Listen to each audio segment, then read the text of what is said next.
with the mission to keep as many men on as many guns for as long as possible. We call game down. Welcome to Combat Vet Vision. Now your host, Aaron Chief Siebert. Hey, welcome to Combat Vet Vision. Hey, this is a place where I'm going to talk to a lot of different things, a lot of different people, and talk about combat vet stuff and veteran stuff and organizations that are doing great things and all these other, entities and sponsor supporters and volunteers. SitchRadio.com, who manages and produces my podcast, Combat Vet Vision. This is a place where I've been able to kind of put a lot of things together in my mind, heart and soul, and lay it down, and kind of mill it out. And it also allows me to express some of the great opportunities that we have in life. And, today I was supposed to have Mike on again. He wasn't able to get on last week. He's having a hard time with his computer or his phone jumping on this time too.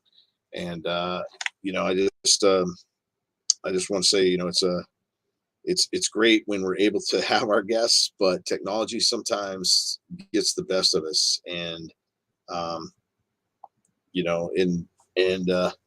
he's trying to make it happen, but not all the time does the technology work for us. And so we need people that know technology pretty well. And I didn't know technology. I wasn't going to do all this stuff. I wasn't going to be involved in podcasting, but Brian Colburn said, "Hey man, it's real simple. We're going to show you a couple things, to include how to be a better photographer." Brian's an awesome photographer. He runs SitchRadio.com. He's a Marine. Much thanks to him. So today's show, I'm not going to be able to have Mike on and talk about the heroes movement again. From his perspective, but we'll get him at another time. Maybe we can do a pre-recorded show or something else down the line, but we'll try to make sure we get him on to talk about it. But either way, the hero movement, I'm going to talk about it a little bit more. Just throw it out there. It's basically a gym processing for our combat vets to allow them to be in gyms across America and utilizing some really cool resources. And they help fund some of these activities such as dynamic fitness. It's been going for a long time, and that place has a great program where it combines athletic capabilities and mobility to our combat wounded and ill veterans, so they can go into this gym and kind of utilize the facility and the resources of these personal trainers to be involved. So about that, that's really good. So because he can't be on, I'm going to spend some time just talking about why it is and how things work for me on a day-to-day basis. Kind of give you kind of a fill-in of why things are able to balance out in some people's lives, because I'm lucky enough to be a conduit to a lot of different organizations, a lot of different people, a lot of different support networks. Mainly I speak on behalf of the PTSD Foundation of America and the Wyandotte Foundation. Those are the two organizations that I work on the most, and the programs that branch off because of those organizations become super incredible. And, job opportunities. Let me just speak on behalf of that. We got the DMA calling me up. They got a golf tournament this week. They're trying to support, Wyandotte in some fashion. And they're saying, "Hey, can you set up a booth? Can you do this?"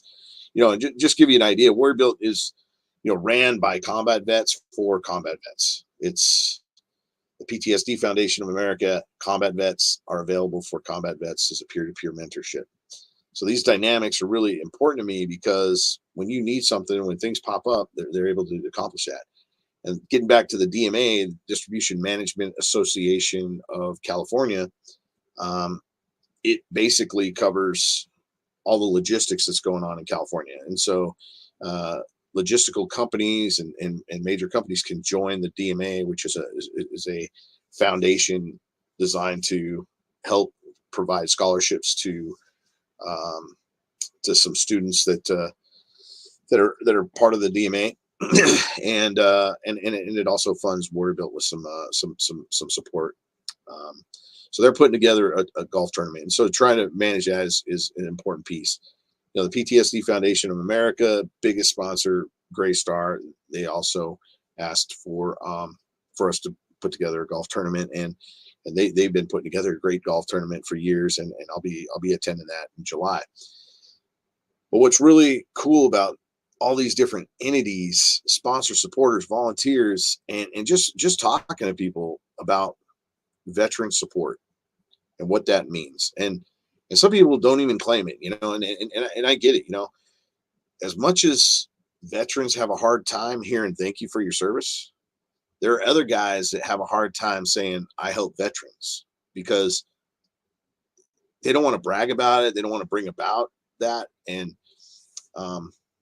it's kind of an interesting place to be for me, to see that. I'm like, hey, why don't you say that you have provided a program that has designed a job opportunity for veterans? Oh no, I don't want to take any credit. I don't want to, I don't really want to put that credit. But instead of thinking of it as credit, think of it as making sure that veterans know that there's a pathway that you've established. And I'm saying this to you as business owners and this and that, because ultimately, and sometimes, and I'll say it like this, sometimes when you hire veterans and you put them in a place where their expectations might be pretty high, and so sometimes veterans like to stay on the low about their commitment to how they served in the military, and all these different things. But ultimately, veterans are very, if they served well and they got out, honorably and did all these things, then they're disciplined, and they have some very awesome work ethics, and they have some different things. They're used to work until mission complete. It's not like a clock sometimes. I mean, as much as it's the clock, and veterans are people too, so you need to treat them as that. But the expectations can be kind of high, and can overload our veterans in some ways.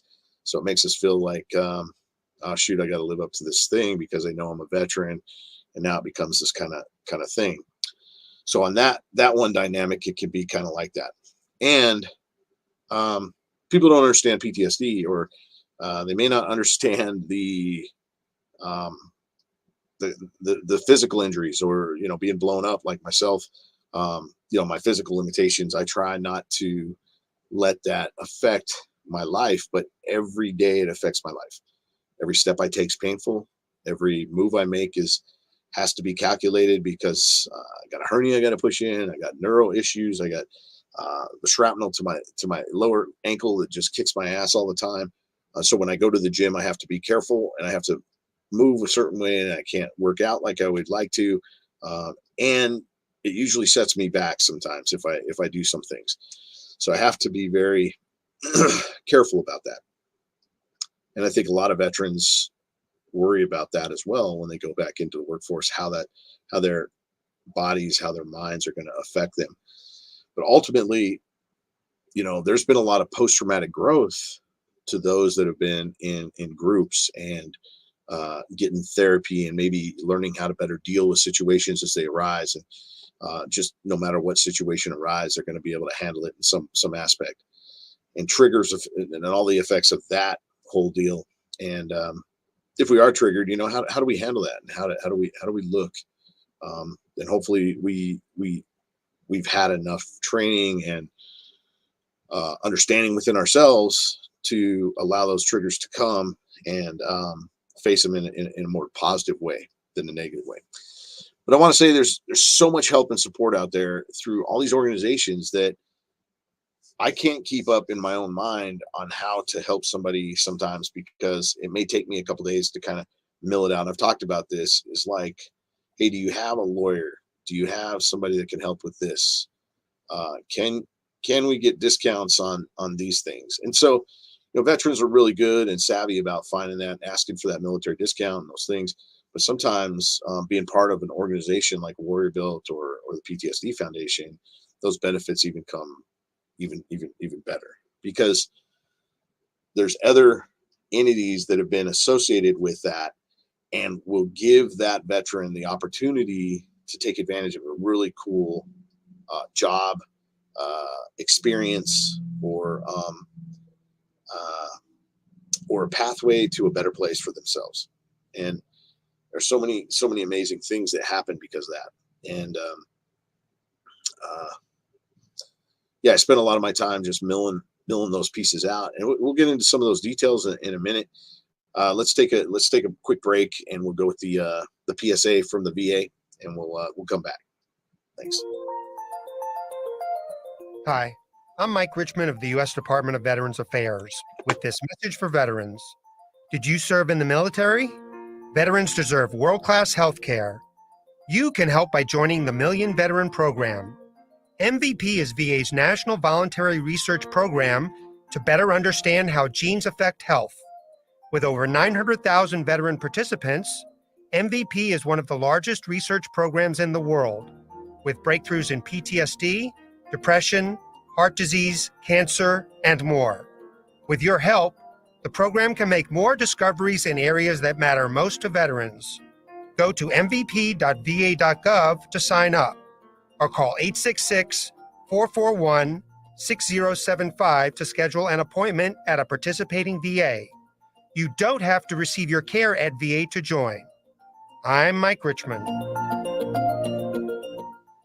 Yeah, as I listen to PSA talk about the volunteerism that you can do within the VA and so many other opportunities, and you don't have to get your care at the VA to participate in some of these activities, because the VA is allowing a lot of services to be conducted out in town, out in your area that you might need to get some of these things. And I do participate in a lot of things. I participate in them because they're good for my own care, as well as identifying it as is it good for anybody else. And I want to say, one of the biggest cool programs that the VA has going on it right now is the peer-to-peer mentorship program. And some of the guys that I help and do a lot with, they've taken these courses. It's a semester college course to be a peer-to-peer specialist for the VA, and the VA is hiring that as a position to better care and make a difference for our veterans. The VA still, the one thing that I would say, as a question that should be asked by the doctors, by the nurses, whoever's taking care of you, the PAs, when you go in, is, what are you doing for yourself as a veteran? And the answer should be, I'm doing everything I can to help my situation by doing A, B, C, and D. And maybe it's your own deal. Maybe hey, I stretch out in the morning. I do yoga. I do some things. I do this, and that. And then I try to, I can't walk, so I take the bike and ride it for a while. So you're starting with your own personal deal, but then maybe you're doing something like going to the PTSD Foundation of America's warrior groups. And if you're doing that on top of your PTSD, then you should be able to be involved in that and say, hey, I go to a group for my PTSD every week, and they take that into account. That is something that I bring up when I go see my VA doctor, and I make sure that they document it accordingly, because are you in compliance with your care becomes a big problem sometimes. And you can be in compliance with your care in all these different other categories, but if the VA doesn't see it or doesn't recognize it or respect it, then it may not be acceptable, and you can end up losing some funds sometimes, some things like that. So to be in compliance with your care, make sure you're documenting these things that you're doing. That's important. And I attend my weekly warrior group meeting. I run them. I help run them. I participate in other warrior groups. Then I participate in other veteran-centric support networks that allow for that kind of thing. So, however you want to label it, a veteran liaison, whatever you want to consider yourself when you're going to do these things and getting other veterans involved. Being a battle buddy is a super important part of that as well. And I want to say, sometimes I need to talk. Sometimes I have issues, and I ran into an issue last week, and I was able to talk to one of my veteran buddies that I have a lot of confidence in, and we'll hash things out, and I'll be like, hey man, I just need to explode for a minute on this and talk to you and mill it out. But if you don't have a battle buddy, then what are you doing? You're holding it back, you're holding it in your mind, or you're just spinning in your mind the whole thing. You're having this great conversation with yourself, but it may not go to the direction that you want it to, because in your mind, that's all you got is your mind. And to bounce it off other people's ideals or perspectives, sometimes you get those puzzle pieces that you need. And that's why it's an important part of my life to have a battle buddy. I think it should be an important part of every combat vet or veteran's life to have a battle buddy for whatever it might be. And then on top of that, the warrior group, to drop that off, is super supportive. And it's camaraderie. It's not just, hey, I need the help and I'm going to go get help. It's not about help. It's about breathing the breath that you want to breathe, because you might be sucking wind for all week long. And finally you get to take a deep breath and relax. What does that mean? It means a lot to me, because sometimes I'll swim. I love swimming. I didn't know I love swimming as much as I do, but I will say, you get back to your roots a little bit, because, I was trained to run, swim, run, by Master Chief Dew, one of the most influential guys in my military career. He was a recon guy and came to the hospital and really kind of took over and really provided a pathway for me to feel confident about running, to change my running style. I have a lazy foot that was doing some stuff. I pulled that in, got that all fixed up, tuned up. And in doing so, I required surgery because I had exercise-induced compartment syndrome, a bunch of other stuff. So I have to cut the fascia tissue off and allow the muscle to expand. So about, a mile and a half into a run, I would just get drop foot. Now it doesn't matter because I took all the shrapnel. And so much for that great surgery that allowed me to be able to run without getting that drop foot. But I will say, going down these avenues, these paths, I swim. And when I swim, sometimes I'm not good at doing the crawl. I'm great at the breaststroke. I can do that all day long, every day. And I'm swimming 800 meters a day, give or take, a couple of days. But I like to get that breath. And every once in a while, I want to switch it up and I want to try to freestyle. But freestyle, I can't get my rhythm down. And I've never been able to get my rhythm down, the freestyle and breathing. So I'll swim one lap, 25 meters down in the freestyle, and then I'll convert back because I need to get that breath. So getting that breath is super important. And that's why I want to just kind of state that out there. And you never know what you're going to get. You never know what lesson you're going to learn in life. Just to give you, a racing lesson that I was told by MG1 Motorsports, the guy who runs that, Bobby. He said, hey, it's like racing. If you're looking in the mirror, it's way behind you and you're slowing yourself down. Don't be paying attention to what's in the mirror, and don't look at the hood, because the hood's only going to give you such a great view. What you need to do is look far out, and that's where you need to be, because if you're going to race, you're going to get ahead by pushing that way. So when you learn these pathways, when you hear these things, it's a great lesson in life to listen to some people's perspectives and their little quirky, cool sayings that mean something, and get that impact. So, and I want to say, hey, there's some great people out there that you're going to learn some incredible things from, and then there's not some. You're going to learn lessons that you don't want to learn. But by learning lessons you don't want to learn, that way you know where you need to go and where you need to be. So it's just one of those things. And I spend most of my day talking to veterans. Some of them are dealing with suicidal issues right now, to making better choices that they've made better choices in their whole entire life, and their life's kind of flowing down a path that they've really wanted to take for a long time, and they've made it happen. And other ones, just dealing with life and things that are really difficult, and things that aren't so difficult, but just trying to make choices and wanting to bounce that off your battle buddy. And so I talk to veterans all day long. That's what I do. It helps me, and it also helps them.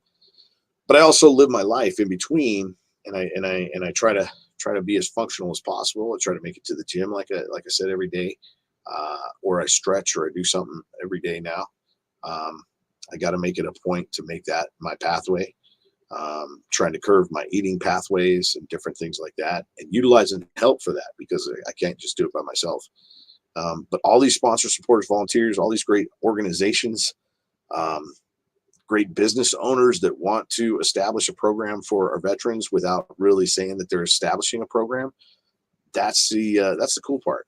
And what that might look like in the future, I don't know. But I do know a lot of branching from the Warrior Built Foundation and the PTSD Foundation that I see is they can also create that credit for themselves, because they're not just doing what they say they're doing. They're creating a pathway of life for somebody and brightening the whole spirit of life. And how do you take credit for that? It's not to take credit, but it is to say, hey, wow, not only are we doing this for the PTSD, but we're also establishing a really cool lifestyle for somebody down the road. And that's just not captured enough. And I don't think we say it enough. But I will say it. I'll say, hey, right now, I'll say thanks a lot to all the people and support networks, sponsors, supporters, volunteers that make all this happen. And I've seen lives make such an incredible turn, and some that are trying to make that turn. But what matters is that this becomes the catalyst for that in so many different ways, and I get to see it. I get to see it from my perspective, and I get to say, hey, you made that a possibility to somebody, and they're like, what? I didn't have anything to do with that. Yeah, you do. And when you create a program for something, it becomes an incredible thing as well. So all these programs that we need to plug ourselves into, including your own program, being involved in your own life and making that happen. So, hey, I'm sorry Mike wasn't able to get on and really talk about what he wanted to talk about, but we'll work on trying to get that down the road, and we'll go from there. But hey, that's all I got for you this week. Incredible times all the time. I really appreciate those people that are in my life, and the things that make my life work. Trust me, it's a difficult time sometimes in my mind and in my body, but because of people out there trying to make it happen and working with me on it, it really makes it a way better path. So until next time, strength and honor. We'll talk to you later. The only way, like the sun bidding goodbye.